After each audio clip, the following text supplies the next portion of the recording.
The prisoner quickly gets rid of the first wave of prison guards. Some guards try to resist, but he is too fast for them, and he easily subdues them. The female player is amazed by the amazing skill of this prisoner, while Yujin says that this guy looks and acts like a protagonist of a Japanese anime. The prisoner asks about the location of the weapon warehouse, and Yujin points him in the right direction. Yujin saw all facilities many times while being dragged by that little midget devil. He thinks that Hanho was trying to appease him by showing him around, but that is never gonna happen. Prisoner asks both Yujin and the female player if they are going to take revenge after getting out of here. The female player says that my attachment to the guild she was in was not that strong that it would push her to take revenge on the Necromancer. Plus, she never liked their guild master, who was a self-righteous guy. Yujin says that you are so selfish, since Guildmaster was the one who saved their lives back then, even though he had done some bad things, but he was still good to them. Yujin further says that their Guildmaster was just someone whom they can commonly see in a world like this. Yujin asks the prisoner about which kind of leader he serves, and if his leader is similar to their Guildmaster. The prisoner says although it's not a person I serve, but the one who gave me orders is the worst. The prisoner swiftly knocks out guards in front of the warehouse entrance. Yujin informs the prisoner that the weapons taken away from the captives are kept inside. The female player is excited to get her heroic ranked bow back, while the prisoner is curious to find out his sword first. But after opening the main gate of the warehouse, they find out that Seungwoo and Hanho, along with Righty, are waiting for them. The female player gets shocked as to how the Necromancer already knew they were coming here. Yujin quickly rushes toward Hanho with swift steps. It turns out that Yujin was a rat planted by Hanho. The female player gets pissed at Yujin for betraying them. Yujin says that a gentleman never takes a weaker side. He keeps on mocking her by saying, "The World Tree faction is treating us to such good luxuries in prison, but you still want to escape." Hanho appreciates Yujin by complimenting his loyalty. Seungwoo calls out the Japanese player with his real name, Suzuki Ren.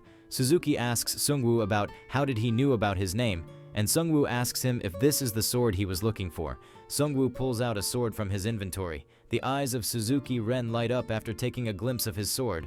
Hanho says that this sword must be a great item since Suzuki was thinking about it while escaping. Seungwoo returns the sword back to Suzuki while Hanho is puzzled by this act. Seungwoo says that he returned his sword because he didn't wanted him to call him a coward. After that, Seungwoo orders Righty to get rid of Suzuki. Suzuki quickly unsheathes his sword and he blocks the first strike of Righty. Hanho is thinking that Seungwoo is not the type to order the killing of someone right after returning their weapon. Righty uses deflection skill to deflect the sword slash of Suzuki and get behind him. Righty tries to stab Suzuki from behind, but Suzuki quickly pulls the sword toward himself. He then stabs the sword through himself to attack Righty. They both keep on exchanging blows back and forth.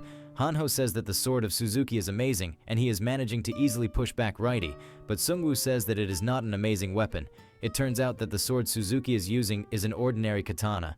On the other hand, Righty is using a boss monster weapon which was remodeled by Mr. Inho.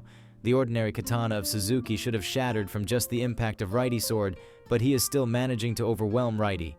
Suzuki is minimizing the impact with perfectly timed angle and force. His technique of wielding the sword itself is different. Hanho starts worrying about Righty while Seungwoo puts up his hand while saying that he has seen enough for now. In order to end this quickly, Seungwoo summons his minions from the abyss. Suzuki drops his katana. He then surrenders before he can get pummeled by the summons. The female player says that killing an unarmed female is cowardly, and Seungwoo says that he never said anything about killing her.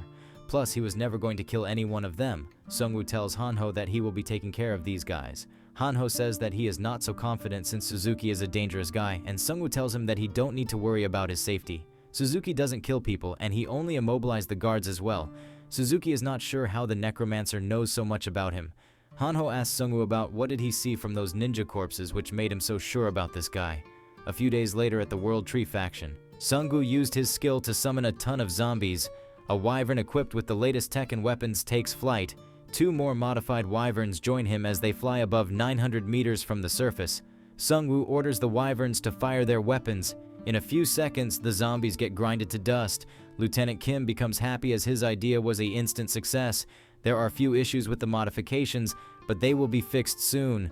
Apart from that, his team is going to continue researching giant undead enhancements, but unfortunately they need to give up on combining the Thunder God's mace with the wyverns since it's way too big. Seungwoo requests him to find another way to equip the Thunder God mace, but Lieutenant Kim rejects his request. Suzuki Ren, after witnessing the might of the Wyverns, is thinking that the World Tree faction is really strong. There is a significant difference between the information their organization obtained and the power he personally saw. Despite being a small group, they overcome this weakness through the quality of their ordnance and the synergy between the jobs. Sungwoo tells Lieutenant Kim that he will leave the rest to him. All of a sudden, a Korean emergency event occurs. Hanho quickly clicks on the event notification. A war-type server quest by the title of the First Korea-Japan battle started. Its reward is to be announced, and the winner will be the victor of this war. Korea and Japan, two servers that have had sharp confrontations since the days of the old world. As expected, their animosity still continues in the new world. Will the two server players finally be able to play it out for real? There is another note about the Japan and Korean War. Special rules are imposed in order to create a more interesting battle. The contents are as follow. First, the representative of the attacking side, which is the Japanese server, and the defending Korean server may alternate and choose the combat event. Second, depending on your personal choice, you may support the opponent server, and you will be granted an opportunity to transfer to the opponent server. Third, the whole quest will be broadcasted live to the world through the official channel. Sungwoo asks Hanho if he has checked up on the Busan community, and Hanho says that he just forgot about it because they said that they will manage it on their own. It turns out there was a terrorist attack in the Hwarang faction. It is a similar situation to the Yeongdongpo Station terrorist attack, and they retreated to the rear fort due to a coordinated large-scale attack from the Japanese. Hanho is quite angry at the Hwarang Guild for being too cocky, and Sungwoo is thinking that this attack must be conducted together by Yamato Guild and Evolution Society. As for the Hwarang Guild, they must have had no choice but to abandon the base and retreat. Hanho says that this is only a regional battle, but the server is promoting it as a whole server battle. Sungwoo says that unfortunately, it's a trap they cannot avoid. The existence called the creator must be enjoying it in order to encourage a bigger war. The official war channel is live. There are a total of 7 million viewers. The Japanese server needs to choose the first war event. An all-out war, capturing, and duel are the only options available. The Japanese player grins in silence as he chooses the duel event. Both servers have chosen the duel event. The representative of each side should establish a great warrior. In case of non-compliance, the server will be given a penalty. In case of winning, a buff will be given to the whole server.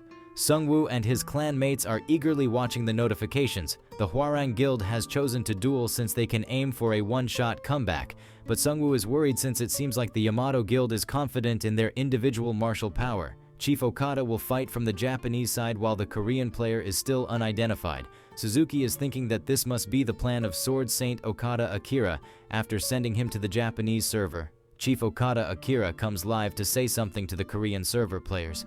Chief Okada says that he is not interested in other brats, and he only wants the Necromancer, who is the leader of the World Tree faction. Okada Akira tells Sungwoo to come forward if he wants to save the Korean server, and he will prove his incompetence with his sword. Like the hundreds of fallen humans from the Hwarang Guild right here. More players tune into the Japanese versus the Korean War, and the total number of viewers has crossed over 1 million. More and more influential figures around the world are tuning into this event. From Japanese side, Chief Okada is participating while warrior Jang Hyunmin is participating from the Korean side. Each side's great warrior must go to the designated location within the next hour. Once the duel begins, other battles are prohibited. In case of violation, the player will be automatically judged dead. The pictures of both players get announced on the live broadcast. It turns out that Jang Hyunmin is the leader of the Hwarang Guild, and he stepped forward for the duel. Jang Hyunmin is on the 9th rank in the Japanese server. He is one of the strong warriors who defeated raid boss monsters. Although he is the one who raised the strongest force in the southern part of the Korean peninsula, but now he is being driven into a dead end. Jang Hyunmin seems to be quite pissed at the state of his guild. After a few minutes, Jang arrives at the designated location. Both warriors do a standoff. Chief Okada Akira does not seem to be impressed by Jang. Jang Hyunmin informs him that he is the leader of the guild that they sneakily attacked, and he will punish them now and return everything to how it was before. Okada Akira asks him if he is the number 1 brat on the Korean server.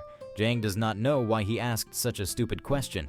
Chief Okada Akira draws up his sword and he tells Jang that he will give him a painless death since he is a commendable guy who stepped in to save a almost wiped out organization.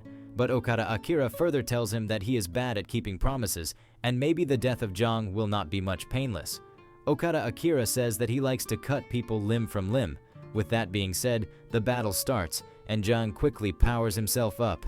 This skill enhances his armor defense, vitality, and holy protection.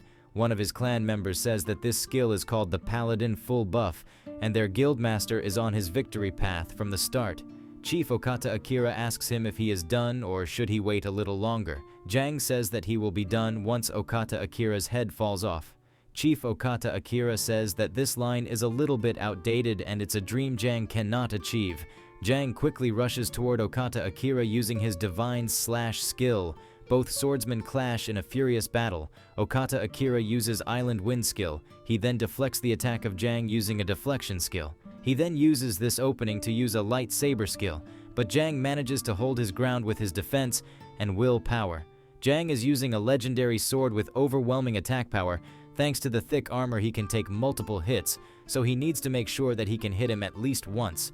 But before he can do such things, he gets chopped in parts.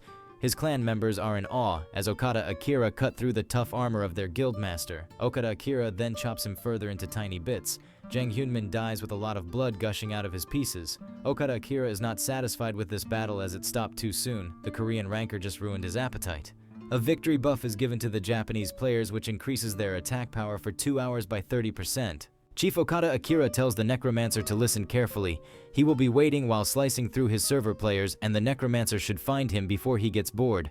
Free battle event begins, which will last 2 hours. With that, Bring said the Japanese players start massacring the Korean players. Both Hanho and Sungwoo are disgusted and furious at this sight. Hanho says that is it for real and the Ranker's duel ended so quickly. Spearman Kyongsu informs Sungwoo that they got a message from the Liberation Guild. They are making plans in preparation for a possible attack in Busan, and it seems like they want the Necromancer to participate in it as well. Sungwoo is thinking that with a defensive stance, they cannot stop the foreign forces that continue to attack. Sungwoo tells Spearman Kyongsu to relay his message that he will soon reach Busan following the invitation of Okata Akira. Sungwoo is still confused about how he is going to handle this situation. After a few hours at the World Tree faction, a guest arrives to meet Sungwoo. This guest turns out to be the leader of the Hunter Company, and he came here to inform the Necromancer that he has completed his request.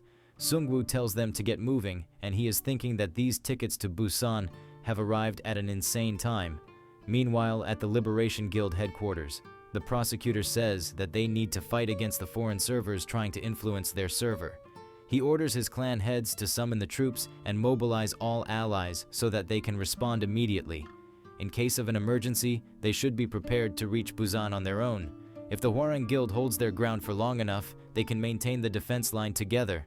Purple-haired Harry Potter asks if they are going to join hands with the Hwarang Guild.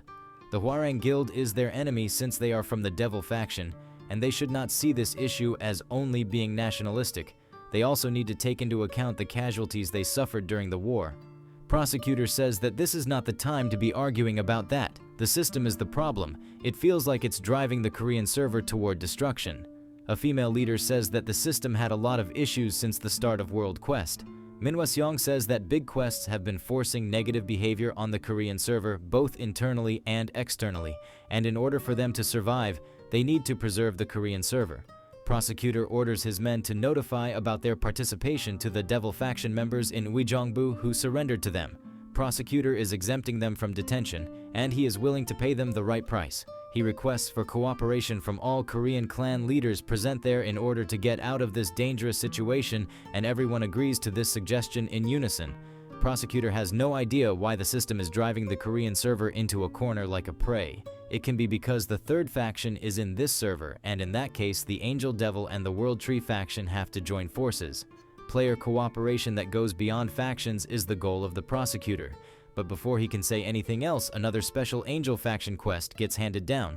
It's a Assassination type quest by the title of Find Glory in Chaos. The goal of this quest is to eliminate Sungwoo. Rank points will be given as a reward.